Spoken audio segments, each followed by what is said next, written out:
한국경제TV 생생한 실전 투자 정보 와우퀴. 월 5,000원 커피값으로 투자 정보가 내 손 안에 배달됩니다. 와우킥 N에서 만나요. 네, 섹터 인사이트 시간입니다. 오늘 이 시간에는요, 자동차주에 대한 집중 분석을 도와드리도록 하겠습니다. CES에서 현대차 그룹이 아틀라스를 공개하면서 그 기대감이 굉장히 커진 상황인데요. 현대차 관련주 오늘 좀 시세를 내주는가 싶었는데 상승폭이 좀 둔화가 되고 있습니다. 집중 분석 도와드리도록 하죠. 이병근 LS증권 연구원 모셨습니다. 어서 오세요. 반갑습니다. 네, 안녕하세요. 자, 우리 연구원님께서는 자동차주에 대해서 좀 커버를 하고 계신데 CES에 맞춰서 저희가 또 섭외를 하지 않았습니까? 네.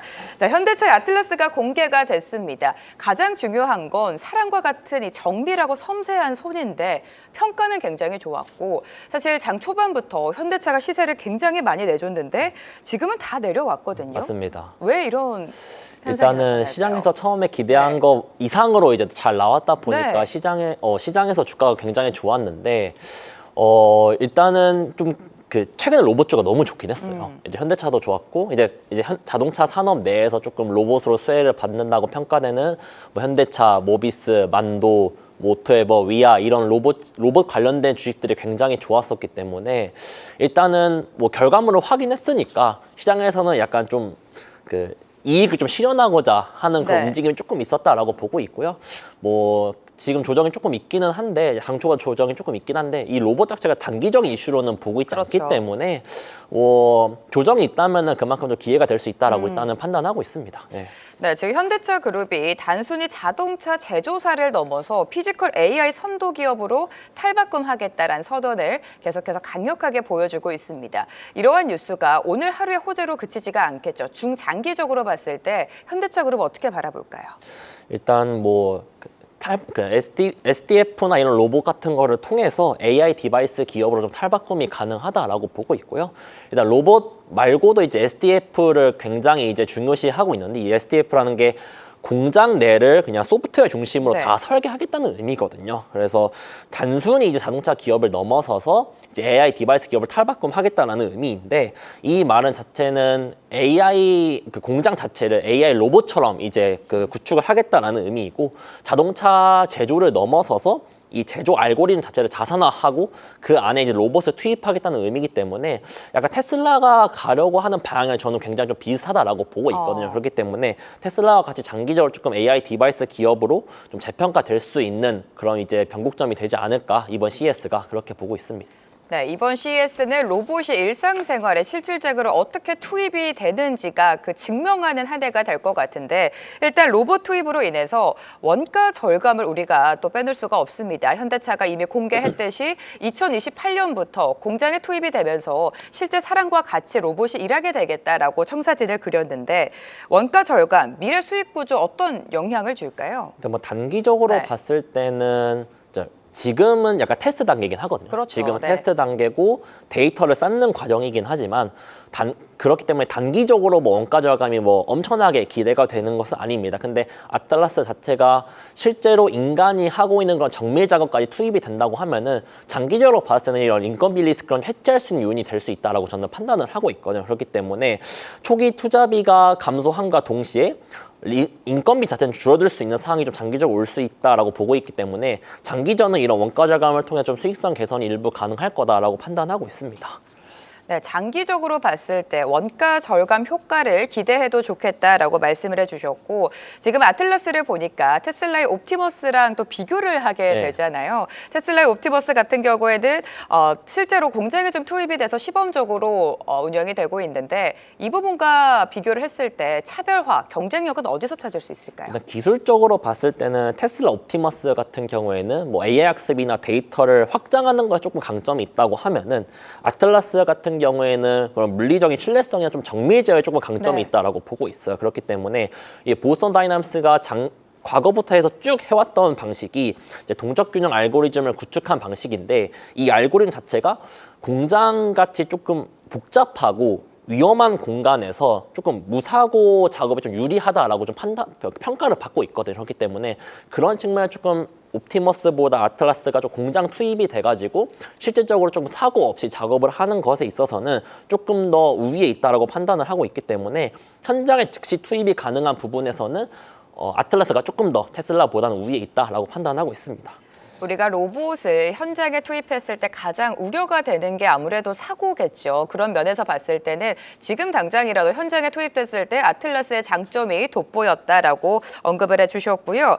자, 2025년 작년을 복귀해 봤을 때 자동차 관련주는 너무나 부진했습니다. 네. 1년 내내 부진했던 것 네, 같은데 관세라는 타격 속에 자동차도 부진했고 연말에는 현대차가 자동차보다는 로봇주로 부각이 되면서 시세를 내주지 않았습니까? 올해 로봇 말고 자동차주를 이끌 만한 시그널이 있다고 보십니까? 일단 로봇 말고 그냥 펀더멘탈로만 봤을 때는 현지 생산 비중이 되게 올라오고 있다는 게 저는 조금 시그널이 될 수 있다라고 판단하고 있습니다. 있고요. 네, 네. 너무 밸류에이션 너무 저렴한 상황이고 그렇기 때문에 일단 관세 자체는 저는 점차 조금 리스크가 완화될 것으로 보고 있어요. 일단은 관세 자체도 25%에서 15%로 이미 낮아진 상황이고 현지 생산 자체가 메타 플랜트 통해서 점차 가동이 올라오면서 관세 영향 자체가 점차 완화될 것으로 보고 있기 때문에 또 추가적으로 최근에 또 달러가 되게 좀 강세이지 않습니까? 그런 부분에서 봤을 때 뭐 현지 생산 올라오면서 관세는 낮아질 거고 달러가 좋은 상황에서 달러로 인한 그 환효과도 점차 좀 기대가 될 것이기 때문에 뭐 펀더멘탈 자체는 뭐 QOQ로 점차 좀 좋아질 만한 요소가 있지 않을까라고 판단하고 있습니다. 네, 워낙에 지금 밸류가 낮은 상황이고 실적단도 좀 개선이 되고 있습니다. 현대차랑 기아 올해 합산 판매 목표를 800만 대로 설정을 했습니다. 지금 경쟁사 업체들이 중국 시장 부진으로 주춤한 사이에 현대차 그룹이 좀 우위에 넘어갈 것이다. 이런 기대감이 많은데 연구원님께서는 800만 대라는 수치를 어떻게 해석하고 계십니까? 실현 가능하다고 보세요? 일단 뭐 정확하게 말씀드리면은 어제 이제 현대차 기아차가 이제 가이던스를 제시를 해줬어요. 올해 가이던스를 제시해줬는데 현대차는 한 416만 대 정도, 기아는 한 335만 네. 대. 그래서 총 합산해가지고 한 750만 대 정도 일단 올해는 그렇게 타겟을 냈고 일단 올해 자체를 봤을 때는 현대차는 작년보다 소폭 이제 성장하는 그런 가이던스를 제시해줬고 기아는 작년 대비해서 한 7% 정도 이제 판매를 더 할 거다라고 이제 목표치를 제시해줬는데 일단 뭐 현실적으로 봤을 때는 기아 수치는 조금 더 공격적인 수치가 아닌가라고 판단을 하고 있습니다. 일단 자동차 글로벌 판매 전체 시장이 뭐 매크로적인 걸로 봤을 때 그렇게 좋은 상황은 아니거든요. 전기차 판매도 좀 둔화가 되고 있는 것도 사실이고 관세나 이런 매크로적 이슈를 통해 가지고 가격 부담 자체 좀 있는 상황이다 보니까 올해는 작년보다 조금 더 나은 그런 판매량을 기록을 하는 게 조금 현실적인 목표치가 아닐까라고 판단을 하고 있기 때문에 올해는 뭐 판매량이 엄청나게 올라와 가지고 밸류가 조금 릴레이팅 되는 그런 한 해는 올해는 조금 아닐 거다라고 판단하고 있습니다. 네. 네, 자동차 시장 전반적으로 봤을 때 친환경차가 시장을 좀 떠받들고 있는 상황인데 올해도 그러한 현상이 이어질 것이라고 보십니까? 올해도 작년이랑 좀 유사할 것으로 보고 있어요. 작년이 하이브리드가 굉장히 좋은 한 해였잖아요. 그래서 올해도 똑같이 이어질 거다라고 보고 있고 그러니까 작년 9월 말 이후에 미국의 IRA 보조금이 이제 폐지가 되면서 그 전에도 그랬지만 하이브리드 되게 각광을 받고 있는 상황인데 그 추세가 올해 좀 유지가 될 것으로 일단 보고 있고요. 그리고 하이브리드 모델 자체가 현대차 그룹이랑 뭐 일본 3사 정도밖에 없기 때문에 현대차 그룹 입장에서는 굉장히 좀 수혜다라고 보고 있고 올해 현대차 그룹 하이브리드 판매량은 작년보다 한 30% 이상 판매량이 좀 증가할 것으로 보고 있기 때문에 올해는 현대차 그룹 포함해가지고 하이브리드 라인업을 가지고 있는 업체들의 믹스가 굉장히 좀 좋아지는 한 해가 아닐까라고 판단하고 있습니다.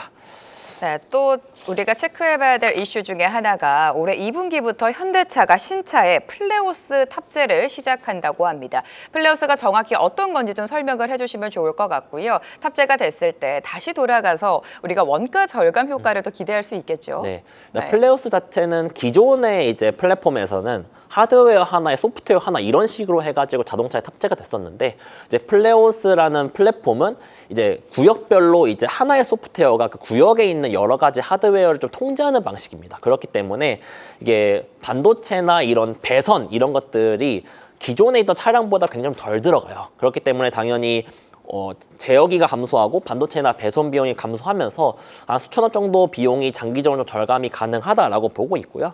일단은 비용 절감보다는 이 플레오스를 통해서 자율주행에 조금 더 가까워지는 걸 저는 집중할 필요가 있다고 보고 있어요. 일단 제어기 통합을 해가지고 구역별로 통제가 가능하게 되면은 자율주행에 조금 더 가까워질 수 있는 기술이다라고 저는 판단을 하고 있거든요. 테슬라도 이 과정을 거쳐왔었고요. 네. 그렇기 때문에 뭐 원가 절감도 아까 말씀드렸던 대로 장기적으로 뭐 수천억 단위 정도 절감이 가능하다라고 보고 있지만 이 플레오스 탑재 시 한 자율주행 레벨 2 플러스 정도까지 구현이 가능하기 때문에 장기적으로는 하드웨어 비용이 절감이 되면서 정교한 자율주행 고부가 가치 기능 자체도 좀 개발이 점차 될 거기 때문에 이 부분 조금 집중할 필요가 있다라고 판단하고 있습니다.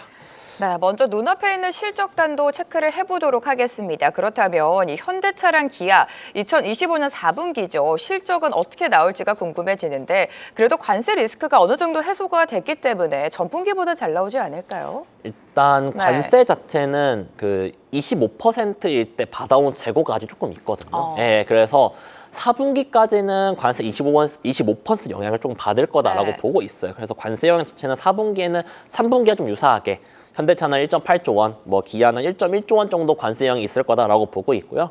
4분기 영업이익은 현대차는 2.8조 원, 기아는 2조 원 정도 기록을 할 것으로 보고 있다 보니까 뭐 컨센서스에 좀 부합하는 실적을 좀 기록을 할 거다라고 보고 있습니다. 근데 말씀드렸던 대로 관세 25%일 때 받아왔던 재고가 아직 남아있기 때문에 관세 영향이 4분기에는 엄청 막 축소되진 않을 거예요. 근데 관세는 이미 완화가 됐고 말씀드렸던 대로 현지 생산이 올라오고 있고 달러도 지금 굉장히 좋은 상황이다 보니까 4분기보다는 이제 26년 1분기 이후를 조금 기대해 볼 만하지 않나라고 이제 판단하고 있습니다. 네, 관세 영향이 축소되는 거는 작년 4분기보다는 올해 본격화될 것이다. 올해 실적 성장 기대감이 조금 더 유효한 것 같습니다. 자, 실적에 이어서 배당에 대한 매력도 우리가 짚어봐야 될 것 같은데 현대차에 대한 배당의 매력 사실 최근에 뭐 정부가 적극적인 주주 환원책을 펼치면서 배당에 대한 관심이 좀 높아지고 네, 있거든요. 맞습니다. 현대차 어떻게 보십니까? 일단 현대차 자체는 지금 뭐 올해 예상 ROE는 10% 정도로 보고 있고 배당 매력도는 한 4%. 원래는 진짜 한 뭐 5, 6%이 정도였는데 그러니까요, 네. 최근 주가가 많이 올라왔는데도 한 4% 정도 수준의 배당 수익률을 좀 기록을 할 거다라고 보고 있고요. 자사주 매입 같은 경우에도 시장에서 굉장히 관심이 많습니다. 일단 현대차가 작년 이제 CID에서 3년 동안 4조 원 자사주 매입소가 한다고 했는데 그거에 관련해서 코멘트가 아직 많이 없었거든요. 근데 저는 이 코멘트가 없었던 이유가 관세 25% 때문에 조금 보수적으로 접근을 하고 있었기 때문에 코멘트가 없었다라고 판단을 하고 있었는데 관세가 15%로 완화가 된 이후에 이제 코멘트가 나왔던 게 4분기 실적 이후에 관세가 아니라 자사주 매입 소각을 얼마나 할지, 올해 얼마나 할지에 대한 이제 공시를 드리겠다라고 했는데 일단은 현대차 자체가 주주 환원을 35% 이상을 할 거다라고 일단 공시를 이미 해놨기 때문에 자사주 매입 소각은 제 생각에는 한 8천억 정도 규모의 자사주 매입 소각이 있을 거다라고 보고 있고요. 그렇게 되면은 현대차 총 주주 환원율 35% 이상은 충분히 가능하지 않을까라고 판단하고 있습니다. 네, 끝으로 이제 투자 전략을 세워봐야 될 것 같습니다. 어제 시장의 주인공이 반도체였다면 사실 오늘은 자동차주가 주인공이 될 것이다라는 기대가 컸는데 지금 상승폭이 많이 둔화가 됐습니다. HL 만도 같은 경우에는 어제 조정이 나왔기 때문에 네. 뭐 매수 기회로 삼아보자라는 전문가분들도 많았는데 네, 네. 오늘장에서도 또 7% 조정이 나오고 네. 있어요. 탑픽 종목 어떤 거 보십니까? 일단 완성차랑 네. 부품주는 좀 따로 말씀드리면은 완성차에서는 아까 앞에 잠깐 말씀드렸던 주주 환원율 굉장히 많이 하고 있고 그리고 보스턴 다이내믹스 중심으로 조금 로봇에 대한 밸류가 점차 이제 부각될 현대차 자동차에서는 말씀을 드릴 수 있을 것 같고요. 부품주에서는 HL 만도 좋게 보고 있습니다. HL 만도 같은 경우에는 아직은 조금 미미하긴 한데 로봇향으로 액추에이터를 지금 공급을 확대할 만한 여력이 있거든요. 그렇기 때문에 HL 만도 같은 경우에는 최근에 조정을 많이 받은 상황이기 때문에 조금 매수기를 삼아보면 좋지 않을까라고 판단을 하고 있고요. 지금 로봇 밸류랑 비교했을 때는 지금 HL 만도 같은 경우에는 지금 PER이 뭐 한 9배 정도이기 때문에 저는 굉장히 조금 밸류에이션적으로 좀 매력적이다라고 보고 있고요. 일단은 만도에서는 액추에이터를 지금 개발을 하고 있는 상황이고 뭐 대량量産까지는 한 2년 정도 걸릴 것으로 일단 보고 있기는 한데 올해 만약에 로봇 기업에서 대규모 수주가 이제 나온다고 하면은 저는 이제 밸류에이션이 확 이제 업될 만한 그런 상황이 올 수 있다라고 판단을 하고 있기 때문에 부품주에서는 HL 만도 이제 말씀을 드릴 수 있을 것 같고 그 외에 이제 현대 모비스 같은 경우에는 보스턴 다이나믹스한테 액추에이터를 공급을 할 것으로 이미 예정이 되어 있거든요. 그래서 네. 로봇 관련된 자동차 부품주에서는 HL 만도를 가장 좋게 보고 있긴 한데 그 다음으로 이제 좋게 보이는 종목은 현대모비스 정도로 일단 말씀을 드릴 수 있을 것 같습니다. 근데 네. 이제 좀 유념해야 될 부분은 이제 CES 이후에 조금 조정이 나올 수도 있다라고 일단 저는 생각을 하고 있었어요. 왜냐하면 HL 만도 같은 경우에는 아직은 그 로봇 창으로 액추에이터를 대규모 수주를 받아온 게 아직은 아니기 때문에 네네. 기대감이 좀 과하게 반영이 되어 있다라고 판단을 하고 있었거든요. 그래서 CES 이후에는 조금 조정이 발생할 수 있다라고 생각을 하고 있었는데 오늘 조금 세게 나와가지고 지금 좀 매수해볼 만한 기회가 아닌가라고 판단하고 있습니다. 네. 네, 어제 이어서 오늘까지 HL 만도 조정이 좀 깊습니다. 오히려 매수의 기회로 삼아보자라는 전략 말씀 세워주셨습니다. 이병근 LS증권 연구원과 오늘 함께했습니다. 고맙습니다. 감사합니다. 계속해서 다양한 경제 이슈를 알고 싶다면 구독과 좋아요, 알림 설정 부탁드립니다. AI 캐스터 권미정이었습니다.